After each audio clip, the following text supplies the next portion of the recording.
अभी निकालना जब तुमने कोई पाप ना किया हो। अब आज को आदमी तो ये सुन रहा हो, कहने लगो तुम्हारा तराओ। सांप चले गए, शाम हो गई, किसी ने हाथ नहीं लगाया शिव जी बने बूढ़े बाबा को। एक 15-20 साल का लड़का चला आ रहा था शाम के वक्त स्नान करके। पार्वती जी ने कहा, बेटा हमारा आदमी पड़ा है, घर वाला पड़ा है, बूढ़ा है, गिर गया, जरा उसे बचा लो। वो 15-16 साल का लड़का गया और जैसे ही हाथ किया तो शिव जी ने तो फिर वही कहा, ए बेटा कोई पाप ना किया हो तभी हाथ लगाना, वरना जल के राख हो जाओगे। उस लड़के ने कहा, तुम हाथ तो लगाओ, पाप किया होगा तो जल के राख हो जाएंगे। शिव जी बोले, तू 15-16 साल का बालक, तूने आज तक पाप नहीं किया? उसने कहा, मैंने बहुत पाप किए। तब तो गंगा जी आया। बोले, फिर तू कह रहा है कि मैंने पाप नहीं किया? वो लड़का बोला, दादा मैंने एक कथा में सुना था कि गंगा जी में स्नान करने के बाद सारे पाप नष्ट हो जाते हैं, तो अभी तो मैं गंगा स्नान करके आया और अभी मैंने कोई पाप नहीं किया, मेरे पिछले सारे पाप नष्ट हो गए। भगवान शंकर ने कहा, देवी इसको फल मिले गंगा स्नान का, क्योंकि इसको भरोसा है कि मेरे सारे पाप नष्ट हो गए। ऐसे ही कोई भी कथा हो, कीर्तन हो, अगर तुम्हें भरोसा नहीं है तो कोई मतलब नहीं है। अब भरोसा है तो सब कुछ है। भरोसा ही भगवान का दूसरा नाम है। चंचुला ने हाथ जोड़े भगवान शिव के, साथ में माता पार्वती आई थी। पुराण में लिखा है, बिल्कुल श्लोक पढ़िए। पार्वती जी क्या कह रही हैं चंचुला से? चंचुले सखी सु प्रीतनतया, हे सखी चंचुला। चंचुला तो रोने लगी। माता आपने हमको सखी कह दिया। पार्वती मैया कहती हैं, चंचुला जो भी स्त्री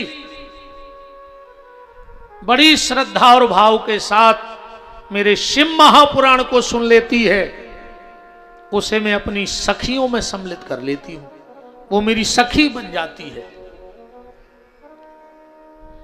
पार्वती जी चंचुला को ले गई। सूत जी कहते हैं, एक दिन माता पार्वती बैठी और चंचुला भी बैठी। चंचुला ने कहा, मां आप तो अंतर्यामी हो, सब जानती हो, एक बात पूछूं? पार्वती ने कहा, पूछो चंचुला। तो चंचुला कहती है, मां मैं जैसी भी हूं आपकी हूं और अब आपसे ही अपना दुख रोऊंगी। मेरा पति भले दुष्ट था, पापी था, शराबी था, व्यभिचारी था, पर था तो मेरा पति। तो माता तुम सब जानती हो, इतना बता दो कि इस वक्त मेरा पति कहां है। माहेश्वरी महादेवो कृपाम कुरु मां परी। हे माहेश्वरी, हे जगत जननी, मुझे इतना बता दो कि इस वक्त मेरा पति है किस हालत में। पार्वती ने कहा, चंचुला तुम्हारा पति इस वक्त भयंकर पिशाच बन गया है, तो उसका उद्धार कैसे होगा? बोले, उसका उद्धार शिव महापुराण की कथा से होगा। कौन सुनाएगा? तो पुराण में लिखा है, माता पार्वती ने एक गण प्रकट किया उस समय, जिसका नाम पड़ा तुम्बुरु। आप कभी बड़े बड़े शिव मंदिरों में गए होंगे तो देखा होगा, भगवान शंकर के मंदिर के बाहर दोनों दरवाजों पर 2 गण खड़े होते हैं। उनमें एक तो है देवऋषि नारद और दूसरे हैं तुम्बुरु, जो पार्वती जी ने प्रकट किया। ये क्या करते हैं? बोले, ये संगीत में बड़े निपुण हैं नारद जी और तुम्बुरु। तो ये भगवान को दोनों दरवाजे पे खड़े होके राम नाम की धुन सुनाते हैं। दोनों का काम है भगवान को कीर्तन सुनाना। भगवान शिव बड़े आनंदित होते हैं। कभी भगवान शंकर के मंदिर में जाना, ओम नमः शिवाय बोल पाओ चाहे न बोल पाओ, पर 10-20 बार सीताराम सीताराम जरूर बोला करो। भगवान शंकर बड़े प्रसन्न होते हैं सीताराम नाम धुन से। नारद जी और तुंबरू 24 घंटे वहां खड़े खड़े श्रीमन नारायण की धुन और उसमें सुरताल तुंबरू लगाते हैं। तुंबरू ने को प्रकट किया और तुंबरू ने जाकर के बिंद नाम के पर्वत पर, अभी भी आप कभी प्रयाग से जब काशी जाओगे बाई कार या बस, तो बीच में एक पहाड़ मिलता है जिसका नाम है बिंद पहाड़। उस पर जाकर के तुंबरू ने चंचुला के पति बिंदुक को कथा सुनाई। उस कथा के प्रभाव से बिंदुक अपने रूप में आ गया। सूत जी कहते हैं कि खाली चंचुला के तप से दोनों पति पत्नी की मुक्ति हो गई। इस कथा की फलश्रुति कही गई है। अगर यह कथा वैधव्य योग प्राप्त नारी सुने, विधवा माताएं अगर इस कथा को भाव से सुनती हैं तो उनके पति को परम पद प्राप्त होता है। इसकी फलश्रुति है। ये कथा अगर भाव श्रद्धा से कोई वैधव्य योग प्राप्त नारी सुन लेवे तो उसके पति की परम गति बन जाती है। अगर सौभाग्यशाली नारी इस कथा को सुन लेवे तो उनका सौभाग्य अखंड हो जाता है। और अगर कुंवारी बेटियां इस कथा को सुन लेवे तो उनको बड़ा अच्छा पति मिलता है, दुष्ट पति नहीं मिलता है। इस कथा का फल है।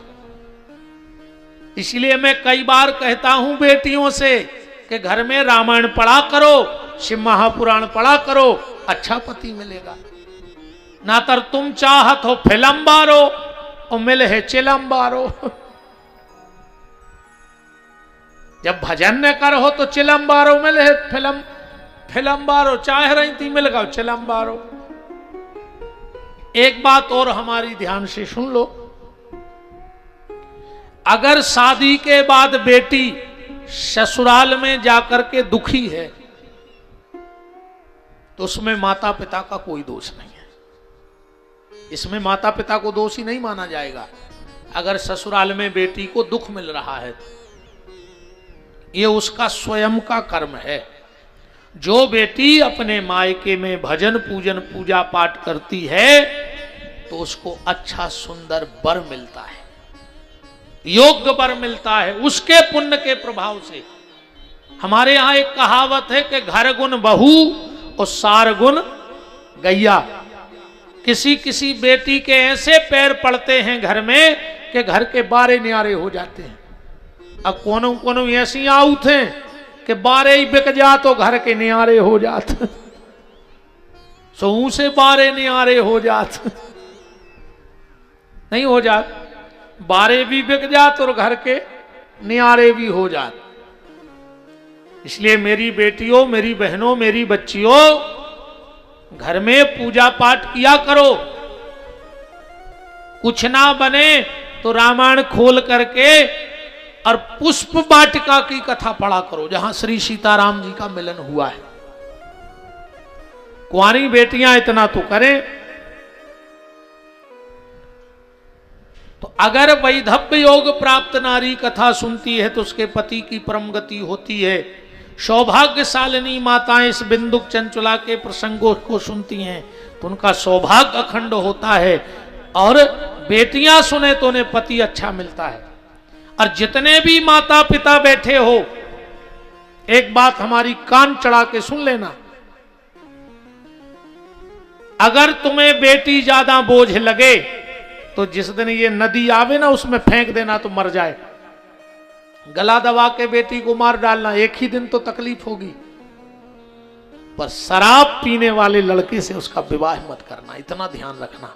अगर तुम अपनी बेटी को तिल तिल मारना चाहते हो, आजकल लोग बर नहीं देखते, आजकल लोग अकेला घर देखते हैं, जबकि शादी में घर नहीं बर देखना चाहिए, योग्य है कि नहीं। शराब पीने वाले के साथ अपनी बेटी का विवाह मत करो, चाहे उसे जहर दे के मार दो, एक ही दिन तो मरेगी बेचारी। और शराब पिएगा तो उसको तो पल पल मरना होगा। और एक बात और हमारी सुन लो ध्यान से, जितने लोगों के लड़के शराब पीते हो उनको घोड़ी पे नहीं बैठा रहो, उनको गाड़ी में बैठा रहो और पागल खाने करे आओ, दूसरे की मोड़ी की जिंदगी बर्बाद न करो, मर जे हो।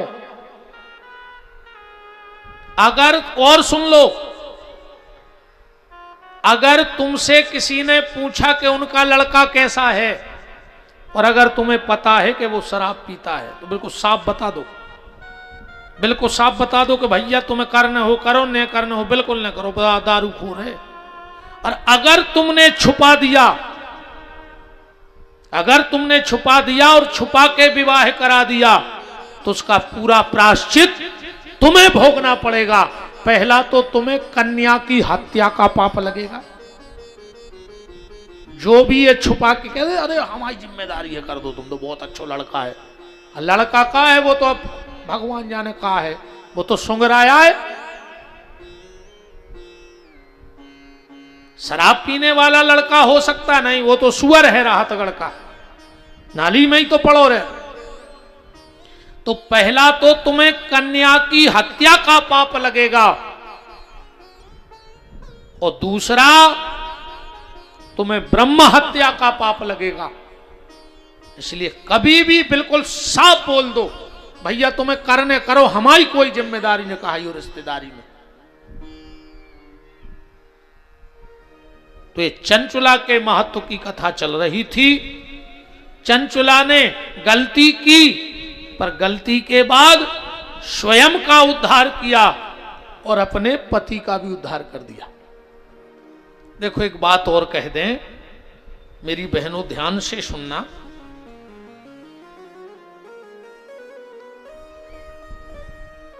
तुम अपनी ताकत पहचानो, तुम में बहुत ताकत है, तुम शक्ति हो।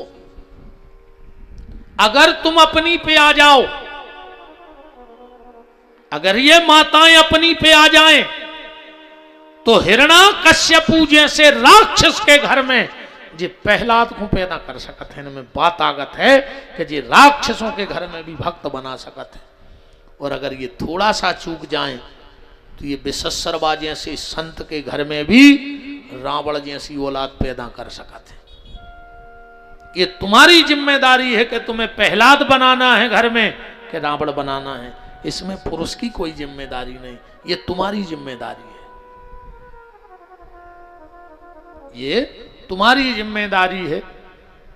शौनक ऋषि तो गदगद हो गए, गदगद हो गए। महाराज आपने तो बहुत अच्छा महत्व बताया। जैसे कोई व्यक्ति इस कथा को कराना चाहे तो उसका विधि विधान क्या है। सूत जी महाराज कहते हैं, मैंने कल कहा था ना कि शिव महापुराण की 5 चीजें, स्थान, गान, ज्ञान, ध्यान और दान। सबसे पहले सूत जी कह रहे स्थान का चयन करो, सुंदर से स्थान का चयन करो। उसके बाद वक्ता की तलाश करो। फिर इसमें खर्च बताया कि कितना होना चाहिए। बोले विवाहे यादृशम ताहम परिकल्पयेत, कथा में इतना खर्च करना चाहिए जितना अपना बेटा बेटी के विवाह में व्यक्ति खर्च कर सकता है। अब ये नहीं लिखा कि 10 लाख खर्च हो कि 25 लाख हो। किसी किसी के यहाँ 10,000 में विवाह हो जाता है और किसी किसी के यहाँ 10,000 के लिए फटाके फूट जाते हैं। तो भगवान ने जिसको जिस सामर्थ्य के अनुसार बनाया हो, भगवान के आयोजन में उसे वैसा ही खर्च करना चाहिए। यहां लिखा है कि शिव महापुराण की मंच पे कुछ हो चाहे ना हो, पर केल का वृक्ष जरूर होना चाहिए, केल का खंबा जरूर होना चाहिए व्यास गद्दी पर। इस शिव महापुराण का महत्व है। दूसरी बात ये ध्यान से सुन लो, शिव महापुराण की कथा को कभी भी सिर पे तौलिया और पगड़ी डाल के नहीं सुनना चाहिए, टोपी लगा के नहीं सुनना चाहिए। जो भी व्यक्ति शिव महापुराण की कथा को सिर पे तौलिया बांध के, कपड़ा डाल के, टोपी लगा के सुनता है, उसकी संतान उसके कुल को कलंक लगाने वाली हो जाती है। इसी शिव महापुराण के 6वें अध्याय के श्लोक नंबर, बिल्कुल ये लिखा है, आप पढ़ लो। श्लोक नंबर है 42। षोडशी मस्तके कायत शृणोवन्ति कथा नरः तत्र पुत्राश्च प्रजायन्ते पापिनः कुल दूषका। उसकी संतान उसके कुल को कलंक लगाने वाली हो जाती है। अभी श्रावण का महीना चल रहा है, आप रुद्री बनाओ, आप बनैनी घाट वाले बाबा के दर्शन करने जाओ, शिव जी को जल चढ़ाओ, तो इस चीज का विशेष ख्याल रखना कि आपके सिर पे तौलिया ना पड़ी हो, आपके सिर पे पगड़ी ना हो, आपके सिर पे टोपी ना लगी हो, वरना लेने के देने पड़ जाएंगे, है ना। पर तुम्हारा नहीं है बहन जी हरो नियम, न कल से मंदिर जाओ कजुल्ले राहत गढ़ के कहीं अच्छी से पुराण भाई दे, वे तो वैसा ही न ढांकती मो, है ना। सुहागन नारी को कभी भी खुले सिर 4 जगह नहीं जाना चाहिए। पहला, जिसके यहाँ मौत हुई हो 13 दिन तक जाओ तो सिर पे कपड़ा डाल के जाओ। जिसके यहाँ बच्चा हुआ है 10 दिन तक वहाँ जाओ तो सिर पे कपड़ा डाल के जाओ। जिस गुरु से तुमने दीक्षा ली वो मिल जाए तो तुरंत सिर पे पटका डालो। और कभी भगवान के मंदिर और कथा में कभी भी खुले सिर नहीं जाना चाहिए, इस चीज का ध्यान रखना। और पुरुष शिव के मंदिर में पगड़ी बांध के न जाए। यहां एक बात और अच्छी लिखी है, शिव महापुराण की मंच के सामने अगर कोई मां गाय के गोबर से थोड़ी सी जगह को लीप करके और उस पे आटा, कुमकुम, हल्दी का चौक बनाती है तो शिव महापुराण में लिखा है कि उस माँ बाप को कभी अपने बच्चे की लाश नहीं देखनी पड़ती है। हाँ, ऐसा पुराण में लिखा है कि अगर कहीं शिव महापुराण की कथा हो रही हो और उस मंच के सामने अगर गैया के गोबर से लीप करके चौक बनाया जाए तो उस माँ बाप को कभी अपने बच्चे के मृत शरीर को नहीं देखना पड़ता है। बाबा महाकाल उसकी रक्षा करते हैं।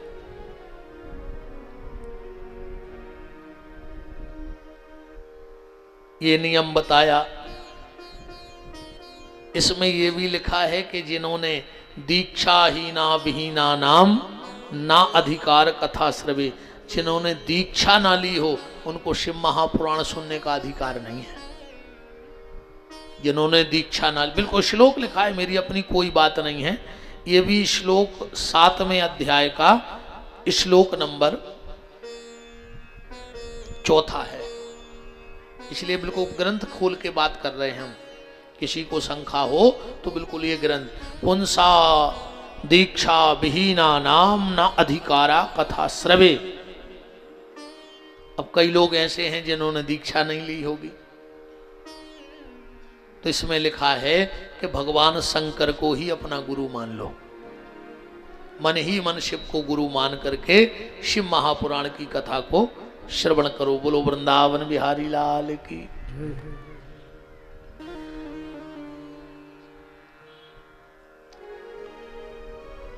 आसनार्थे प्रक्षामी पुराणस्य चेन्नरः कंबला जिनवास शिम चंद्र फलमेव च। अगर 7 दिन अनुष्ठान से कथा सुन लो, ध्यान से सुनना बात, तो कथा के विश्राम में या कथा के बाद जीवन में एक बार कंबल का दान जरूर करना। कहते हैं जो शिव महापुराण की कथा सुन के कंबल का दान करता है उसको चर्म रोग नहीं होता है।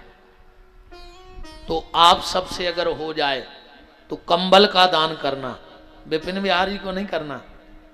नहीं नहीं, हमें नहीं चाहिए। क्या करेंगे हम इतने कंबल ले जाके? एक संकल्प ले लेना आप तो कि अगर आपको इसी राहतगढ़ में या कभी सफर में आपको कोई ठुठुरता व्यक्ति मिल जाए, कोई गरीब व्यक्ति मिल जाए, कुछ ना कर पाओ, तो एक ऊन का साल लेके उसको दान कर देना, तो आपको फल मिलेगा और 1% मेरा भी फल बन जाएगा आपके साथ। हमको नहीं चाहिए, हमें कुछ मत देना, पर जीवन में एक बार अब से महापुराण सुन लिया है तो किसी गरीब को एक कंबल का दान जरूर करना। देखो, मैं एक और, मैंने कल भी कहा था कि माला चाहे कम करना पर मदद ज्यादा करना। माथे पे चंदन लगाओ, बहुत अच्छी बात है, मैं भी लगाता हूं। नहीं लगाता तो आज मैं जल्दी जल्दी, सुबह सोमवार था तो पूजन हुआ और थोड़ा बहुत आहार लिया और लेट गया। लेटा तो आंख लग गई, आंख लगी और घड़ी देखी तो तुरंत उठ के आ गए। आते ही साथ ये सोनी जी, धर्मेंद्र भैया, कपूर साहब बोले महाराज जी तुम चंदन नहीं लगाए। हमने कहा यार गलती हो गई आज। हमने कहा जल्दी जल्दी उठे, हमने कहा चलो वहीं हाथ मुंह धो के तिलक शुरू कर लेंगे। तो चंदन तो हम भी लगाते हैं, आप लोग भी लगाया करो, पर चंदन से ज्यादा महत्वपूर्ण एक चीज और है। माथे पे चंदन लगाओ, ये आपकी शोभा है, पर अगर चंदन भूल भी जाओ पर दूसरों के जख्म पे मर्म लगाना मत भूलना, तो चंदन लगाने से ज्यादा फल मिलेगा। चंदन लगाओ अच्छी बात है, पर दूसरों के जख्म पे मलहम जरूर लगाना है। तो मुझे लगता है कि चंदन वाले की टेर बाद में सुनी जाएगी, पर जख्मों पे मलहम लगाने वाले की टेर बनने वाले पहले सुन लेंगे। वो तो अभी दिमाग में आ गई थी बात कि मैंने चंदन नहीं लगाया था।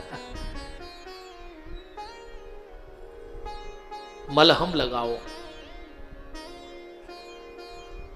एक कंबल का दान जरूर जीवन में करना, मेरा आप सबसे निवेदन है। अभी ठंड में कर देना, कोई दिक्कत नहीं, देना उसको जिसको जरूरत हो। हमें पता रहता है कि जरूरतमंद हमारे गांव में कौन है, तो उसको एक कंबल का दान जरूर करना। जीवन में आने वाली पीढ़ी में तुम्हारे कभी चर्म रोग नहीं होगा। ये भगवान शंकर का वरदान है कि जो मेरी कथा सुन के कंबल का दान करता है उसके परिवार में कभी चर्म रोग का बीमारी उसके परिवार में नहीं आती। बोलो काशी विश्वनाथ की। अब आया यजमान, सुन लो शिव महापुराण का भंडारा कैसे होना चाहिए। सब में कन्या भोजन, ब्राह्मण भोजन, साधु भोजन बताया है, पर शिव महापुराण के भंडारे का बताया है कि सबसे पहले भंडारे में 2 बटुक ब्राह्मणों को बुलाना चाहिए। बटुक का मतलब है जिनका विवाह ना हुआ हो, कुंवारे 2 ब्राह्मण आवे और सबसे पहला भंडारा वो खावे। और भंडारे में उनको क्या खिलाना चाहिए? गैया के दूध में खीर बना करके शहद डालकर और छेवले के दोने में। एक बात और मेरी सुन लो, आपके घर में श्राद्ध हो, तेरहवीं हो, कथा पूजा हो, कभी कोई साधु भोजन करने आए, कोशिश करिएगा व्यंजन भले कम बने। आप तो दाल रोटी खिलाओ, पर छेवले के पत्तल में खिलाना। छेवले के पत्तल में श्राद्ध का, तेरहवीं का या कोई भी अच्छे काम का भोजन हो, तुम्हारे घर में कोई अतिथि ब्राह्मण साधु आवे, कन्या भोजन कराओ, तो छेवले के पत्ते में भोजन कराना चाहिए। छेवले में के पत्ते में भोजन कराने से स्वर्ण की थाली में का फल शास्त्र में कहा गया है। स्वर्ण के थाल में। और श्राद्ध में, तेरहवीं में विशेष रूप से ज्यादा व्यवस्था ना कर पाओ तो जो 13 ब्राह्मण जेबने में आवे उनको छेवले के पत्तल में ही भोजन कराओ। कोशिश करो कि परिवार के लोग हाथ से परोसो, श्राद्ध में अपने हाथ से भोजन कराओ, क्योंकि तुम्हें अपने पितरों का उद्धार कराना है। आजकल तो लोग ऐसे हो गए, खुद सेठ बन के बैठ गए, नौकर परस रहे हैं। हाँ, आजकल परसने वाले मिल जाते हैं। तो सेठ जी तो बैठे हैं, सेठ जिनका बड़ा पेट वो सेठ, छोटा पेट तो काय का सेठ। उस बड़े पेट से मतलब नहीं है, जो कितना भी खाते जाएं पर पेट भरे ही ना वो सेठ है ना। कितना भी खाते जाएं पर पेट ना भरे वो सेठ। बोलो वृंदावन बिहारी लाल की जय। छेवले के पत्तल में भोजन कराने का दूसरा एक और फल कहा गया है, उसकी पीढ़ी में कभी दरिद्रता नहीं आती है। पितर उसके धन की कमी कभी नहीं रहने देते उनके परिवार में। धन मिलता है पितरों की कृपा से। बहुत ध्यान से सुनना, धन भगवान की कृपा से नहीं मिलता है व्यक्ति को। भगवान किसी को धन दे भी नहीं सकते, भगवान के हाथ में नहीं वो काम। भाई देखो, सबके विभाग अलग अलग होते हैं, होते कि नहीं होते। अब तुम डॉक्टर के पास जाओ और कहना कि हमारी जमीन की रजिस्ट्री करवा दो, डॉक्टर क्या करेगा? या तुम तहसील में जाके और कहो कि हमारी थोड़ा चक्कर आता है, उसको देख दो, तो वो क्या देखेंगे? वहां के भले कर्मचारी हैं, भले ऑफिसर हैं, पर बीमारी है तो डॉक्टर के पास जाओगे ना, लिखा पड़ी है तो रजिस्ट्रार के पास जाओगे। ऐसे ही धन का जो डिपार्ट है वो हमारे पितरों के पास है। बिना पितरों की कृपा से कोई धनवान नहीं हो सकता है। पितर संतुष्ट हैं तो धन की वर्षा होगी, वरना धन आने वाला नहीं है। तो शिव महापुराण का भंडारा हम आपको बता रहे। सबसे पहले भोजन किसको कराना चाहिए? 2 बटुक खीर बना करके गैया के दूध में पका करके उसमें ऊपर से शहद डाल करके छेवले के पत्ते दोने में 2 ब्राह्मणों को पहले भोजन कराना चाहिए। इसके बाद किसी और को भंडारा करवाना चाहिए। तो उससे शिव महापुराण में जो भी गलतियां हो जाती हैं, जो भी त्रुटियां रह जाती हैं, वो भगवान शंकर सारी माफ कर देता है। बोलो बनेनी वाले बाबा की। सारी दुनिया में सबसे निराला, सारी दुनिया में सबसे निराला बाबा मेरा ये डमरू वाला। सारी दुनिया में सबसे निराला बाबा मेरा ये डमरू वाला। सारी दुनिया में सबसे निराला मेरा बाबा ये डमरू वाला। सारी दुनिया में सबसे निराला मेरा बाबा ये डमरू वाला। ताली सेवा करते हुए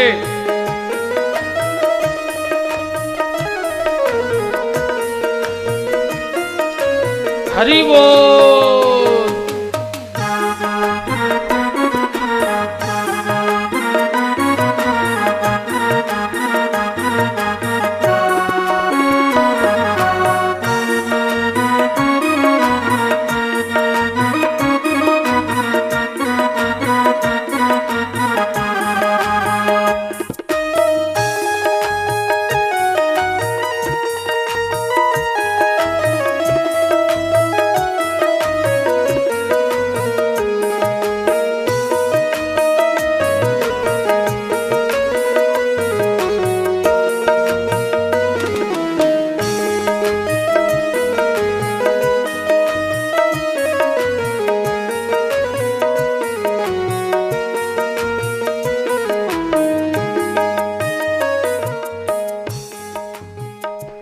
जन्मदाता यही है विधाता यही जन्मदाता यही है विधाता यही जन्मदाता यही है विधाता यही जन्मदाता यही है विधाता यही दीन दुखियों की बिगड़ी बनाता यही दीन दुखियों की बिगड़ी बनाता यही।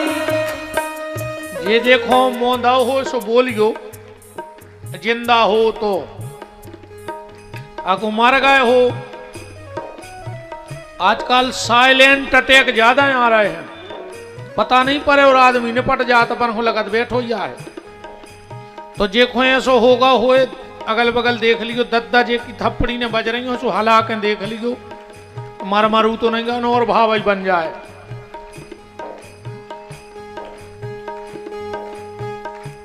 जन्मदाता यही है विधाता यही जन्मदाता यही है विधाता यही दीन दुखियों की बिगड़ी बनाता यही दीन दुखियों की बिगड़ी बनाता यही देव ये है बड़ा दिल वाला देव ये है बड़ा दिल वाला बाबा मेरा है डमरू वाला सारी दुनिया निराला मेरा बाबा ये डमरू वाला। हरि बोल।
साचा दरबार है भरे भंडार है साचा दरबार है भरे भंडार है साचा दरबार है भरे भंडार है साचा दरबार है भरे भंडार है सेठों का सेठ है वो तो दातार है सेठों का सेठ है वो तो दातार है सेठों का सेठ है वो तो दातार है सेठों का सेठ है वो तो दातार है और खोल देता है किस्मत का ताला खोल देता है किस्मत का ताला बाबा मेरा है ये डमरू वाला खोल देता है किस्मत का ताला बाबा मेरा है ये डमरू वाला सारी दुनिया में सबसे निराला मेरा बाबा है ये डमरू वाला सारी दुनिया में सबसे निराला मेरा बाबा ये डमरू वाला।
हम सबका ही है पालनहारा, हम सबका ही है पालनहारा। भोला भंडारी है त्रिपुरारी भी है, भोला भंडारी है त्रिपुरारी भी है। और सारी दुनिया का है रखवाला, सारी दुनिया का है रखवाला। मेरा बाबा है ये डमरू वाला, दुनिया का है रखवाला। मेरा दादा है ये डमरू वाला। सारी दुनिया में सबसे निराला, मेरा बाबा है ये डमरू वाला। सारी दुनिया में सबसे निराला, मेरा दादा है ये डमरू वाला। बोलो बनेनी घाट वाले बाबा की जय हो। धर्म क्षेत्रे महाक्षेत्रे गंगा कालेन्द्री संगमे, प्रयागे परमे पुण्यम ब्रह्म लोकस्य वर्तमनि। मैंने कल आपसे निवेदन किया था, ये तो महत्व में हम लोग चल रहे थे। धर्म क्षेत्रे महाक्षेत्रे गंगा कालेन्द्री संगमे, संगम के पावन पुनीत तटपर्श महापुराण की कथा के लिए एक भव्य दिव्य आयोजन हुआ। और सूत जी महाराज से शौनक ऋषियों ने कथा के विषय में पूछा कि शिव महापुराण का उदय कैसे हुआ। सूत जी महाराज कहते हैं एक बार नारद जी के जीवन में विपत्ति आई। शौनक ऋषि बोले नारद के जीवन में विपत्ति कैसे आ सकती है? क्योंकि जीवन में विपत्ति 4 जगह से आती है। ध्यान से सुनना, कितने जगह से व्यक्ति परेशान है? 4 जगह से। सबसे पहला स्वस्थ से, शरीर से विपत्ति आती है। दूसरी संपत्ति से, तीसरी है संबंधियों से, नाते रिश्तेदारों से भी समस्या में है आदमी। तुम बहुत अच्छे हो, अको समधी मडरी कतली भाव तो हर महीना बैठाड़े जेल में बिड़ी लाए। बोलो, विपत्ति के कितने रास्ते हैं? पहला शरीर। इसलिए मैं कई बार कथाओं में कहता हूं कि अगर भगवान ने तुम्हें पैसा दिया है तो तुम भाग्यवान हो। पैसा दिया है तो भाग्यवान हो, पर अकेले पैसा से कछु नहीं होए। पैसा से कछु नहीं होए। अपने ही जिले में ऐसे पैसा वारे पड़े हैं, खुद नहीं पता का पैसा कितो है, पर डॉक्टर ने कह दी मर जाओ को तेल को बूंदा करे के भीतर सरक गो। तो मूंग की दाल को पानी पी रहा है नेचो नेचो कई सेठ साहूकार। अकेले पैसा से कछु नहीं हुआ। अपन अच्छे हमें तो तुम पथरा दे दे बे पीस के खा जाए पच जाए। पैसा है तो भाग्यवान हो, पैसा के संग हो स्वस्थ तो सौभाग्यशाली हो। भाई पैसा हो खावे को भी तो टेम हो। आज कई आदमी हमें से कहते गुरु जी हम तो यहाँ से बिद गए हैं कि खावे को तक टेम नहीं है। फांसी लगा ले मार जा, ऊंसे ने मनो तो बाटर फाला गो तो चले जा, सड़क के मार जा। कौन बाप को कमा रहा है हमें जा बता दे। पेट में खा नहीं रहे, तुम्हें पीठ पे बांध के ले नहीं जाने तो कौन बाप को लगे। आज के आदमी को ने पेट की चिंता आए ने पीठ की चिंता आए, वो को पेटी की चिंता है कि पेट ही भर भारी रहे बस, है ना। अकेले स्वस्थ से कछु नहीं हुए। फिर ऐसे तो राहतगढ़ में सुंगरा और पड़ा फिर रहे होंगे बम का, जैसे तुम फिर अच्छे स्वस्थ। पर गिनती आदमों में नहीं रहे, गिनती रहे तुम्हारी पड़ों में और सुंगरों में। पड़ों में और सुंगरों में गिनती लग है तुम्हारी। पैसा है तो भाग्यशाली, स्वस्थ है तो सौभाग्यशाली, और इन दोनों के साथ अगर तुम्हारे घर में सत्संग है तो तुम परम सौभाग्यशाली हो। सत्संग होना चाहिए, ऐसे पैसा से कछु नहीं होता। पूरी जिंदगी लगे रहे धन धन धन धन, आखिरी में मोड़ी मोड़ा लिखवा दे पिताजी को निधन, सो धन को खेल खत्म, पूरी जा जाते तई धरी रे। पैसा ही पैसा हुआ, मैंने लगे कि मार का सुंगरा बन हो, ये जितने सुंगरा फिर रहे, ये पेल के बड़े आदमी आ रे, ये पूरे पैसा वाले फिर रहे सुंगरा। करोड़ों की जायदाद हतीन ने चुवन्नी दान नहीं करी, को मर गए सो बने सुंगरा। तुम देखियो सुंगरा जहां मिलो तन की जमीन खुद ठाड़ो ठाड़ो, काशो को पता रहता कि हम पहले जन्म में कहूं गड़ा के धरे आए थे, अब वो भूल गाओ के कहां गड़ो सो घूरे हम साथ फिर रहा हो। ये पूरे बड़े आदमी आ चिकटा, और हमारे हिसाब से तो दो आदमों की छाती पे पत्थरा बांध के, पत्थरा तो नहीं नवा जगह है आजकल वे नहीं लगी रोडों के थे लगे थे पट्टी सी लोग ये फारसी की अच्छी 4 फरसियां आदमी में बांध के बड़ी और लपेट के पक्के तार से नदियां फेंक दी, मार जाए। 2 आदमी कौन?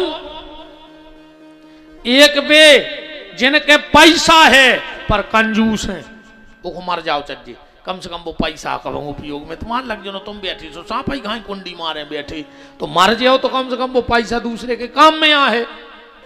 और दूसरे पे जो गरीब हैं पर आलसी हैं, कर्मभागी हैं, वो को भी फेंक दो चज्जे से मर जाए, काय को मन खराब कर रहा हो फालतू में। एक पैसा हो के कंजूस है, वो को फेंक दे सो मर जाए, और एक वो जो गरीब है पर मेहनत कर भी डरा रहा हो, वो को भी फेंक दे सो मर जाए, काय को अन्न खराब कर रहा हो, है ना। तो व्यक्ति के जीवन में 4 तरफ से समस्याएं आती हैं।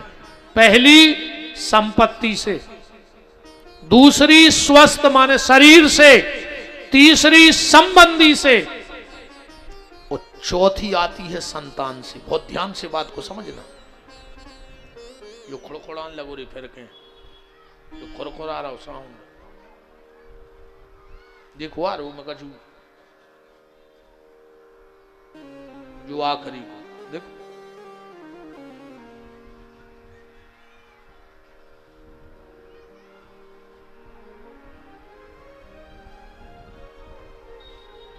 जोई जोई या जोई, हाँ मैं टकाऊ राम। 3 दुख आदमी फिर भी सह लेता है, संपत्ति को, शरीर को और संबंधियों को, पर जो चौथा दुख होता है वो भयंकर है, संतान को। औलाद के दुख में फौलाद भी टूट जाते हैं। औलाद का दुख सब नहीं सह पाते, औलाद के दुख में फौलाद भी टूट जाया करता है। तो ने तो नारद जी के औलाद आए, ने नारद जी के रिश्तेदार आए, स्वस्थ बिल्कुल सही है, संपत्ति की उनको जरूरत नहीं है, फिर दुख कहां से आ गया। सूत जी महाराज कहते हैं, ध्यान से सुनो, नारद जी के जीवन में कष्ट कहां से आया। और जीवन में व्यक्ति के कष्ट तब ही आता है, एक बात और ध्यान से सुन लो, जब इष्ट के प्रति उसकी श्रद्धा खत्म हो जाती है। जब अपने इष्ट से भरोसा उठता है तो व्यक्ति के जीवन में कष्ट आने लगता है। इसलिए अपने इष्ट पे भरोसा रखो। तुम जिसको मानते हो, राम को, कृष्ण को, हनुमान को, दृढ़ भरोसा, पक्का भरोसा उनके चरणों में हो। इष्ट भर जिसका मजबूत हो, उसके जीवन में कष्ट आ ही नहीं सकता। अच्छा, अपनी दिक्कत जा बन गई, हम सही बताएं। एक आदमी गौ लूटा लेकर पानी भर भी, सो पे लगाओ वो अपने नल के तय। अरे यार कहने लगो, नल में तो पतरी धार चला जा, सुबह दौड़ के गाओ मोटर के, कहने लगो यार ये में भी पानी कम आओ, फिर दौड़ के गाओ नदिया के, और उन्हें सोची नदिया भी हल्की पर, सो पहुंचो गंगा के, कह लो गंगा भी हल्की पर है, हमें पानी बहुत चाहिए। पहुंचो सागर के और जो समुद्र में लोटा डुबाओ उस पानी होता ही आओ। बात समझ रहे? जल मत ढूंढो कि कहां कितना गहरा है, पात्र बढ़ाओ। जितना बड़ा पात्र होगा उतना ज्यादा जल भीतर आएगा। हम पात्र नहीं बढ़ा रहे हैं, हम तो वे समुद्र ढूंढत फिर रहे हैं। अपने हृदय की विशालता बढ़ाओ। तुम्हारा जो इष्ट है वही तुम्हारी पूर्ति करेगा। पर अपन तो मौसमी है, कब हनुमान जी काम न बनो उसको शंकर जी को बैठा लिया। तना शंकर जी ने सुनी गई अब अयोध्या चल गया वहां तो तना उते ने मतलब सुनकर उसको वृंदावन चलो। ऐसे मत भटको, पात्र बढ़ाओ। पात्र तो तुम्हारा उतना ही है, तुम कहूं चले जब पानी तो उतना ही बने हैं जितना लोटा है। नारद जी थोड़े से इष्ट से विचलित हो गए। बहुत ध्यान से कथा को पकड़ना। नारद जी गए तीर्थ यात्रा के लिए, और जब तीर्थ यात्रा के लिए गए तो जाके हिमालय की गुफा पे बैठ गए। रामायण में लिखा है, हिमगिरी गुहा देख अति पावन, बह समीप सुर सरी सुहावन। वहां गंगा मैया बगल में बह रही है। आश्रम तो पवित्र होता है, पर जब गंगा मैया का किनारा हो तो और पवित्र हो जाती है वो जगह, है ना। अच्छा, गंगा मैया का भी अपना महत्व है। भगवान शिव के जटाओं में विराजी हैं। विष्णु भगवान के चरणों से निकली हैं। इनका एक नाम जानवी गंगा भी है। क्या नाम है?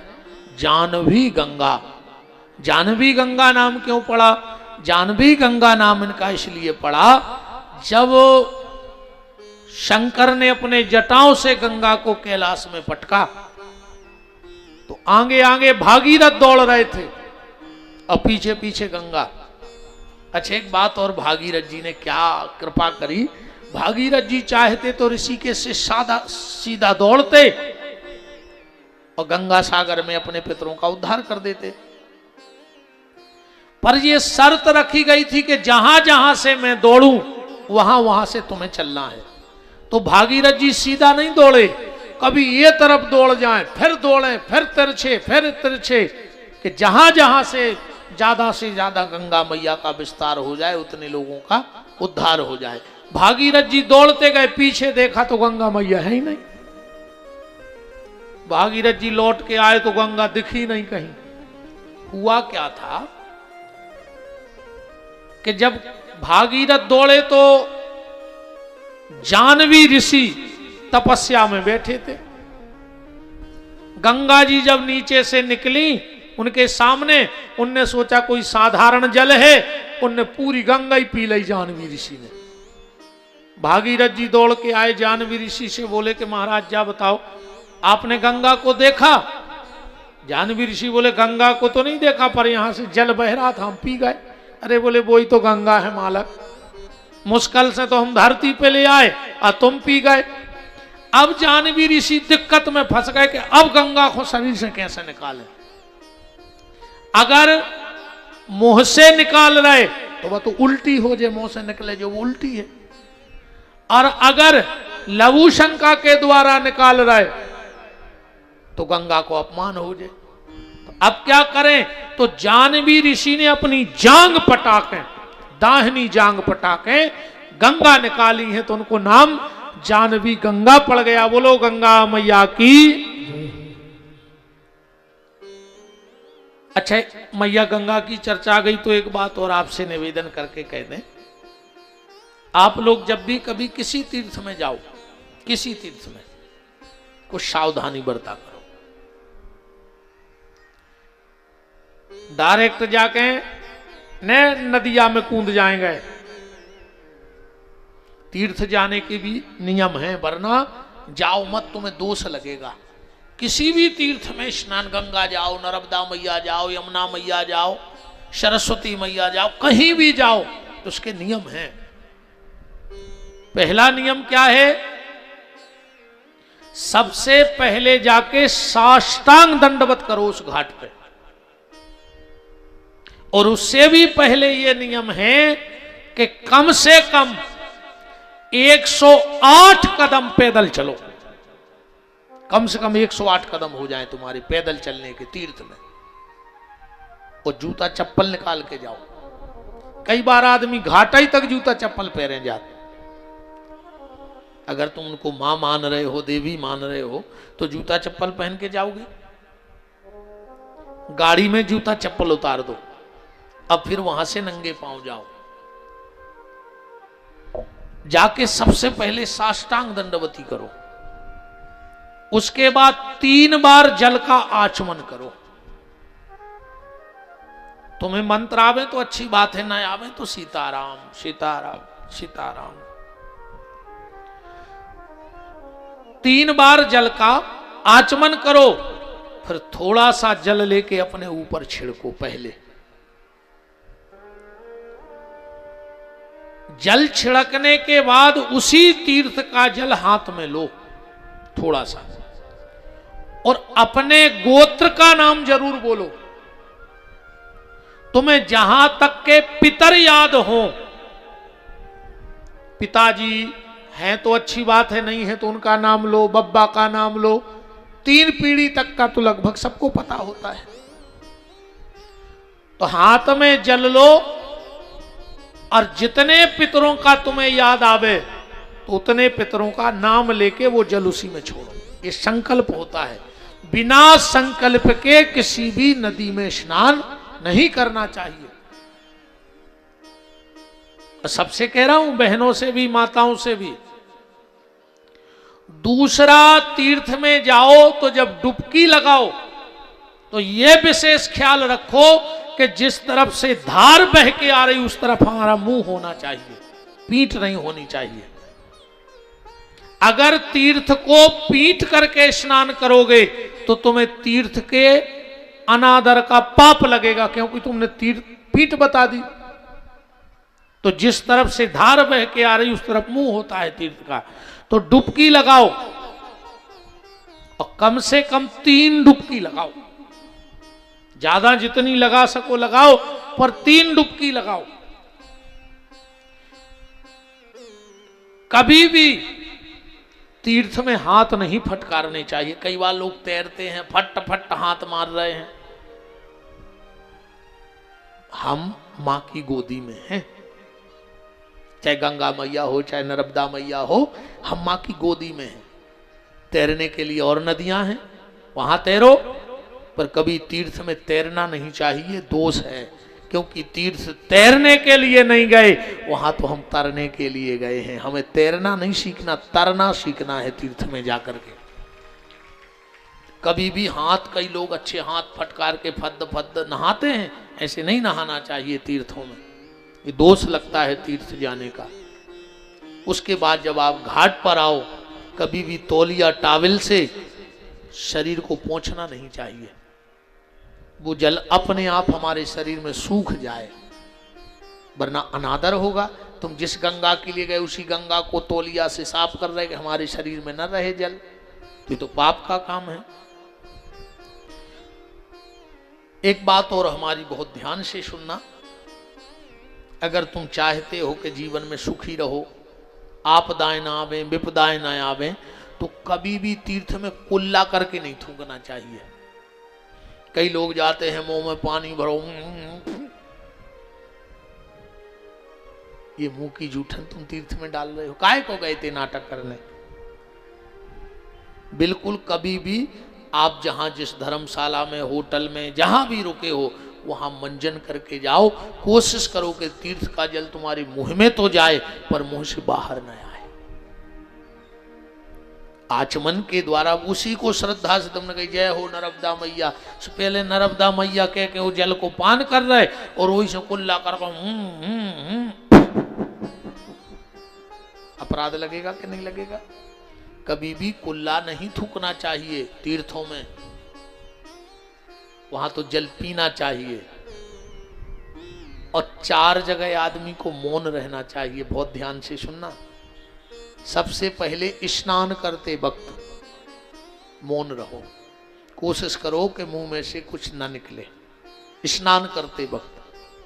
दूसरा हवन करते वक्त, यहां तक नियम है कि अगर तुम हवन कर रहे, आहुति डाल रहे हो और तुमने बीच में कुछ बोल दिया और फिर तुमने हवन किया, तो जितनी आहुति डलेंगी उतने तुम अपने धन की नाश के लाने कर रहे हो। अगर हवन करते वक्त कारणवश तुम्हें बोलना पड़े तो फिर आहुति रोक करके 3 आचमनी जल पी करके फिर हवन करना चाहिए, फिर पुनः आचमन करके। अगर बिना आचमन करे, बहुत ध्यान से बातों को समझना, कई बार आप लोग भी हवन करती हो, बात करती जाती हो, तो तुम धन की नाश कर रही हो अपने घर में। इसलिए जितनी देर हवन करो मौन रहो। अगर कभी मजबूरी आ जाए, बोलना पड़े, कुछ सामग्री कम पड़ गई और मंगाना पड़े तो बोलना पड़ेगा, तो फिर आचमनी बगल में रखो, फिर उसमें 3 आचमनी जल डालो, आचमन करो, हाथ धो और फिर पुनः आहुति डालो। पर अगर तुमने बोल करके बिना आचमन के आहुति डाल दी तो तुम्हारे धन की नाश होगी। स्नान करते वक्त मौन रहो, हवन करते वक्त मौन रहो, भोजन करते वक्त मौन रहो। उसके कई फायदे हैं भोजन के। एक तो झगड़ा नहीं होगा पति पत्नी में। हम लोगों में कभी झगड़ा ही नहीं हुआ और हमारे और पंडिताइन के बीच में, क्योंकि हम मौन भोजन कर दे। अब वो भी जानती कि मांगेंगे आगे को तो कुछ है नहीं, तो पति पत्नी में झगड़ा नहीं होगा। क्योंकि आजकल पति पत्नी तो हो रहा है, हिंदुस्तान पाकिस्तान जैसे हालात हैं और फिर भी कह रहा है हम साथ साथ हैं। पति पत्नी माने हिंदुस्तान और पाकिस्तान इकट्ठे भर हो जाए, झगड़ा पक्को है ना। हालांकि आजकल तो एक नौ शब्द आ गया है मार्केट में, ये घर वाले से कहते हैं जानू जानू कहने लगे आजकल। कह देखो जानू और वो की एक ना मानू, तो काय के जानू। बताओ, कह देखो जानू और एक ना मानू, तो काय के जानू मानू। एक, स्नान करते वक्त मौन रहो। दूसरा, हवन करते वक्त मौन रहो। तीसरा, भोजन करते वक्त मौन रहो। और चौथा, क्रिया करते वक्त मौन रहो। क्रिया मतलब निस्ताल, मल त्याग करते समय, मलमूत्र का जब त्याग करो तो उस वक्त मौन रहो। जब आप मल त्यागो तो बिल्कुल मौन होना चाहिए। जब हाथ धो लो, शरीर की शुद्धि हो जाए, इसके बाद बोलना चाहिए। कई लोग आजकल फोन पे ही बतियात रहे, तो तहीं बैठे बैठे।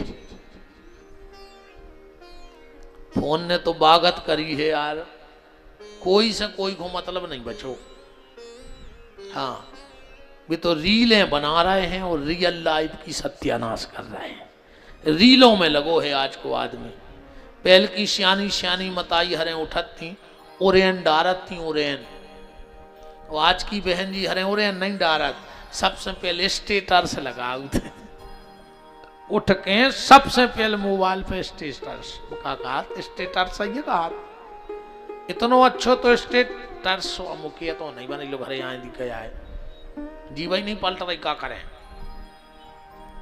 इतनो प्यारो लगे हैं वो में कि राम आएंगे तो अंग ना सजाऊंगी, ऐसे कहा पहलो स्टेटस के राम आएंगे तो अंग ना सजाऊंगी, और सास ससुर आएंगे तो अपना मुंह फुलाऊंगी।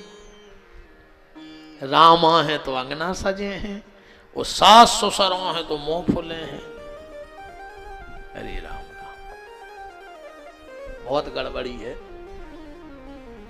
तो स्नान करते वक्त मौन रहो, भोजन करते वक्त मौन रहो, हवन करते वक्त मौन रहो, और मलमूत्र विसर्जन त्याग करते वक्त भी मौन रहो।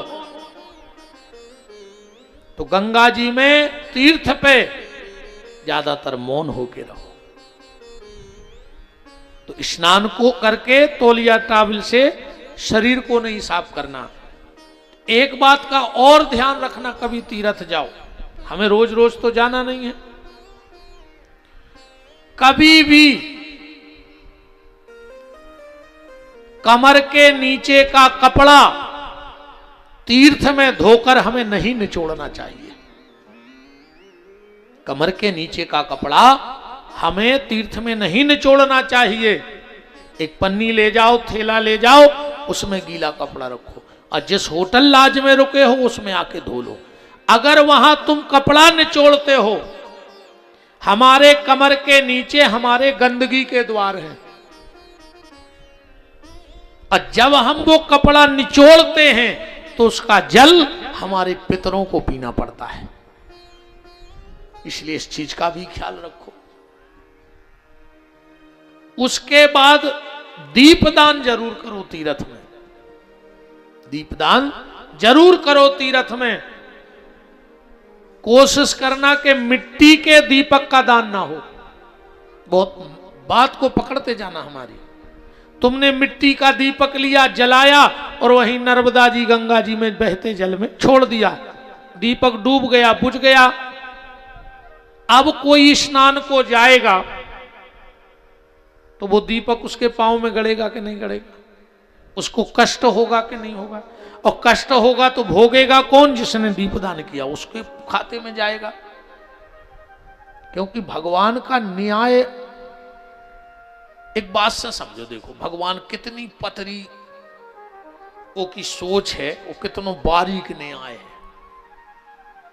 एक मंदिर के बाहर 3 लड़के बैठे थे। भगवान के देखियो सोच, जहां तुमने सोच नहीं सका तो ऐसे भगवान सोचत है। एक मंदिर के बाहर 2 लड़के बैठे, एक और आके बैठ गए, तो कितने हो गए? 3। बैठे बैठे बातें हुई, 12 बज गया। एक बोला यार हमें तो भूख लगी आई, दूसरा बोलो हमें भी भूख लगी, तीसरा बोलो हमें भी भूख लगी। तीनों को भूख लगी तो 2 तो रखे थे डिब्बा, एक बिना ही डिब्बा को हतो, कछुलाई ने हतो। 2 ही ने अपने अपने डिब्बा खोले, एक लाए तो 3 रोटी और एक लाए तो 5 रोटी, और तीसरो सीताई राम। तो 2 ही बोले कोई बात नहीं है, अपन 3 ही मिलके खा लीजिए, दिक्कत क्या है?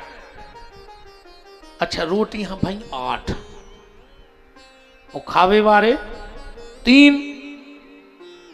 तो वो हिस्सा नहीं बट पा रहा था, वो हिस्सा नहीं बट पा रहा, तो उसमें से एक ने दिमाग लगा, बोले एक काम करो, अपन इन 8 रोटों के 3-3 टुकड़ा कर लिए। 8 रोटी के, 1 रोटी के 3 टुकड़ा, भाई सो कितने टुकड़ा हो गए? 24। बोले 8-8 टुकड़ा 3 ही जने ले ले, हिसाब बराबर होगा। तीनों ने मिलकर के 8-8 टुकड़े खाए, और जो वो तीसरा रोटी नहीं लिए था, जब वो चलने लगा तो उसने 8 सोने की गिन्नी निकाली और 2 ही को दे दें कि बांट लियो। अब वो चलोगा, वो चला गया। अब इन 2 ही में बंटवारे की दिक्कत हो गई। एक बोलो एक काम करो, तुम्हारे यहां 3 रोटी से तुम ले ले, हम ले रहे 3, हमारी 3 रोटी, तुम्हारे यहां 505 तुम ले ले।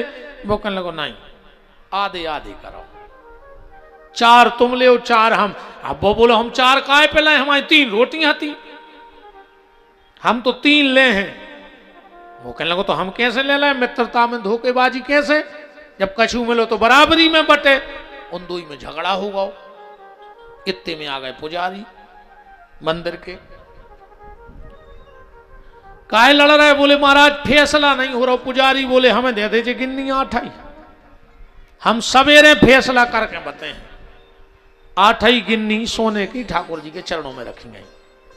अब पुजारी ने सोची यार मैंने जल्दी जल्दी में लिया तो लाई, पर हम कैसे बांटे?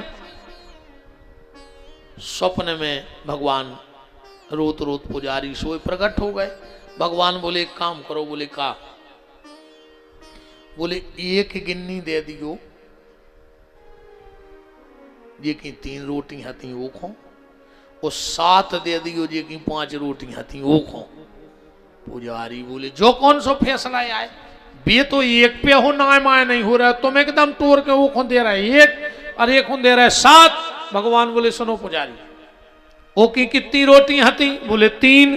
बोले 1 के टुकड़ा कितने भाई? बोले 3।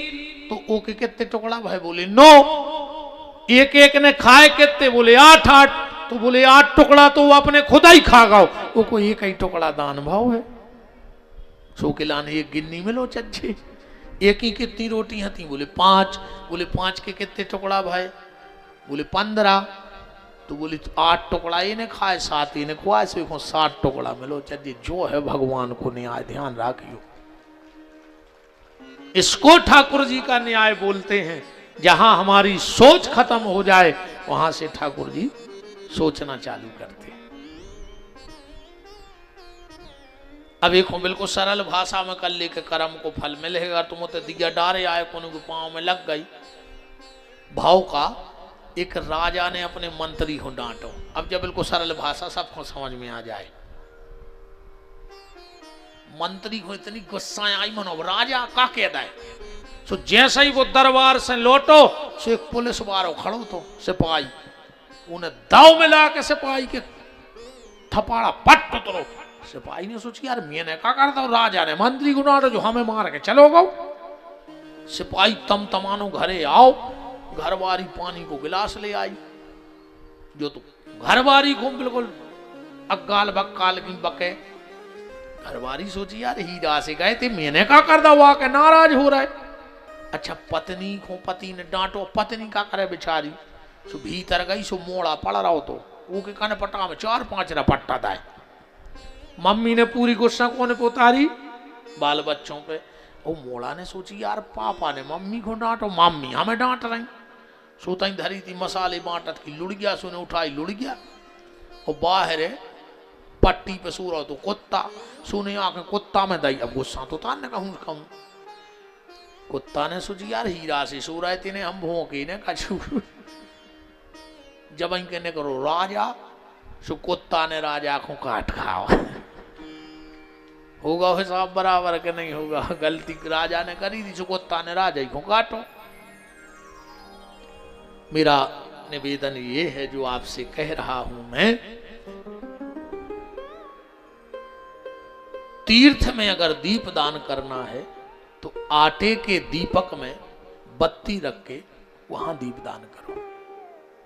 उससे तुम्हें 2 फायदे होंगे। एक तो दीप दान हो गया और दूसरा, अच्छा एक बात और, दिया कभी भी बहते जल में नहीं बहाना चाहिए जला के। हाँ, दीपक से आरती करो और घाट पे रखो। ऐसा नियम है कि जब तक दीपक जले तब तक वहां बैठ के भजन करो। क्यों भाई दीपक, तुम तो खुद ही दीपक हो।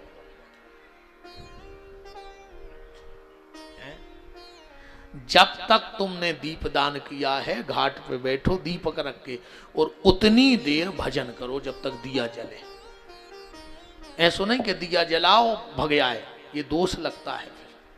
जब तक वो दीपक जल रहा है तुम्हें जो अच्छा लगे, ओम नमः शिवाय, सीताराम, राधे श्याम, जो भी अच्छा लगे बैठ के भजन करो। जब दीपक ठंडा हो जाए उस दीपक को उठा के फिर जल में डाल दो। उसमें जो मछली है, जो कछुआ है, जो भी जीव हैं उनका पेट भर जाएगा उस आटे से।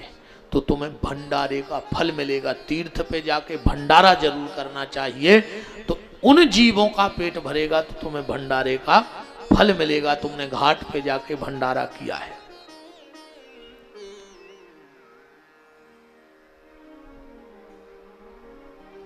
बात चल रही थी, नारद जी हिमालय की गुफा में बैठ गए, भजन करने लगे। जैसे ही नारद जी का भजन बढ़ा इंद्र कांप गया। क्यों? क्योंकि ये कुर्सी का चक्कर बड़ा खतरनाक है साहब। कुर्सी वालों कबहू सुखी नहीं रहते। कुर्सी वालों कबहू सुखी नहीं रहते। जेखो मिल गई वो 5 साल टेंशन में नहीं सो रहा हो कि चली नहीं जाए, चली नहीं जाए। और जे की चली गई वो 5 साल ये जुगाड़ में घूम रहा को मिले है कैसे, मिले है कैसे। तो ने कुर्सी मिलवे बारो सुखी, अन्य कुर्सी जावे बा। अच्छा आदमी कहते हैं चुनाव के कई चरणों में होते हैं, 4 चरण में, 6 चरण में। हमारे हिसाब से 2 चरण में होते चुनाव, बस तीसरो चरण है ही नहीं है चुनाव को। बताओ अच्छा कौन से 2 चरण? चुनाव के सिर्फ 2 चरण हैं। पहले चरण में नेताजी जनता के चरणों में, और दूसरे चरण में जनता नेताजी के चरणों में। सब चरण खत्म, सारे चरण खत्म, 2 ही चरण हैं चुनाव के। अच्छा इंद्र को थोड़ी सी घबराहट हो गई, किस बात की? एक बात को ऐसा समझना, कभी कभी बड़े बड़े पद पर बैठे लोग भी नहीं चाहते कि हमारे साथ वाले बढ़ जाएं। ये कुर्सी का चक्कर बड़ा खतरनाक है। बड़े बड़े पद वाले भी नहीं चाहते कि हमारा साथ वाला बढ़ जाए। अगर हमारा साथ वाला बढ़ गया तो हमारी जी हजूरी कौन करेगा? इंद्र नहीं चाहता कि कोई बढ़ जाए। इंद्र ने सोचा ऐसा ना हो कि नारद की तपस्या बढ़ जाए और भगवान प्रसन्न हो जाएं, नारद को आशीर्वाद दे दें, और नारद कहीं आशीर्वाद में मेरी कुर्सी ना मांग ले वे। कुर्सी को लोभ, अरे भैया ये से खराब नशा तो कोनो है ही नहीं है। हमें तो लगा इतनी खतरनाक दारू नहीं है जितनी खतरनाक कुर्सी है। भैया भैया लड़ बैठा थे यार। अब एक दिन हम कहां देख रहे थे, 2 ही आदमी फार्म भरे, लोग लगाई। अरे मैंने कहा अब तो अति हो गई रे कुर्सी की। श्री सीताराम जी महाराज की।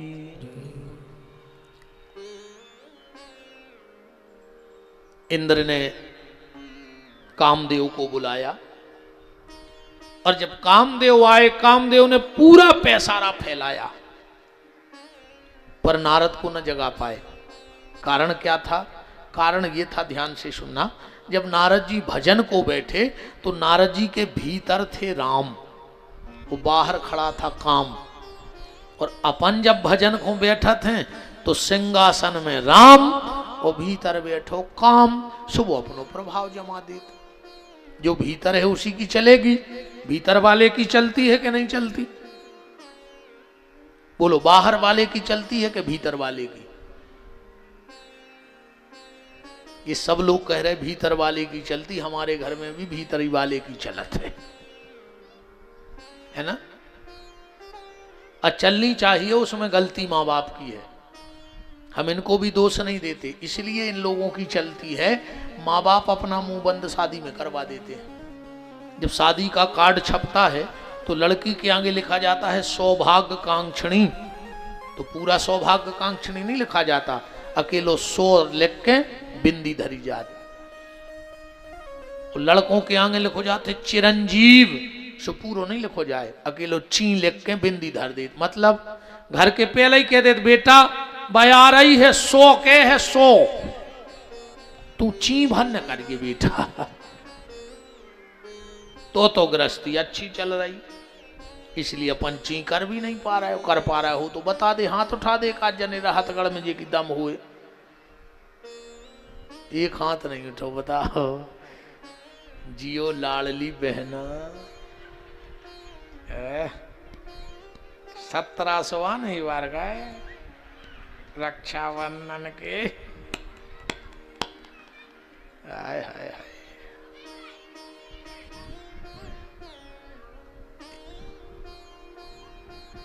मोड़ी मोड़ा रोको रे भज्जा भाई, छिलछिलाई खेलन लगे।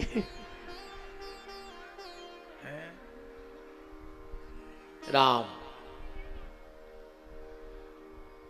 नारद जी पे काम का इसलिए असर नहीं हुआ क्योंकि भीतर राम बैठे थे। जिनके भीतर राम का आसन बन जाएगा तो काम दुनिया में उसका कुछ नहीं बिगाड़ पाएगा। पर हमारे भीतर आज भी काम का ही आसन है, इसलिए काम हमारा सब बिगाड़ देता है। कामदेव ने सोचा कैसे जगाएं, तो नारद जी को एक माला पहना दी। और जब माला पहनाई फिर भी नारद जी नहीं उठे तो हिलाया, उठो। नारद जी उठे, बोले तुम? बोले काम। क्यों आए थे? बोले तुम्हें जगाने। बोले जगा पाए? बोले नहीं जगा पाए। काम ने कहा मान गए नारद बाबा। बोले क्या? बोले तुमने तो शंकर जी को भी पीछे छोड़ दिया। बोले क्यों? बोले मैं शिव के पास गया तो शिव ने काम को तो जीत लिया, मुझे तो मार डाला था, पर क्रोध नहीं जीत पाए। तुमने तो क्रोध भी जीत लिया, तुम हम पे गुस्सा नहीं कर रहे। अरे नारद बोले इसमें काय का गुस्सा हो, खूब तारीफ भाई। अच्छा, 3 चीजें भजन करवे वारे को सबसे ज्यादा नुकसानदेह हैं। 3 चीजें। सबसे पहली प्रशंसा, ज्यादा तारीफ ने भौचर्य आदमी की। दूसरी है प्रणाम, ज्यादा पांव पर आई भी न हुए। और तीसरे हैं पुष्प, पुष्प माने माला, ज्यादा माला ने पेराई जाए, ज्यादा माला पेराएंगे तो भी गड़बड़ है। प्रशंसा, पुष्प और प्रणाम, ये तीनों व्यक्ति के लिए घातक हैं। पर अब एक बात और समझ लो बहुत ध्यान से, किसी को दीपावली की बधाई दे पाओ चाहे न दे पाओ, किसी को होली की बधाई दे पाओ चाहे न दे पाओ, किसी को जन्मदिन की बधाई दे पाओ। आज जन्मदिन की तो तुम्हारे ऐसी झूठी बोला था कि पागल करें पूरी दुनिया को। आदमी सबसे ज्यादा झूठी बोलत जन्मदिन के दिन। क्या कहते हो तुम जियो 1000 साल, जियो है आज तक को राहतगढ़ में 1000 साल, चलो पूरे राहतगढ़ के चले आओ, वो जीजे।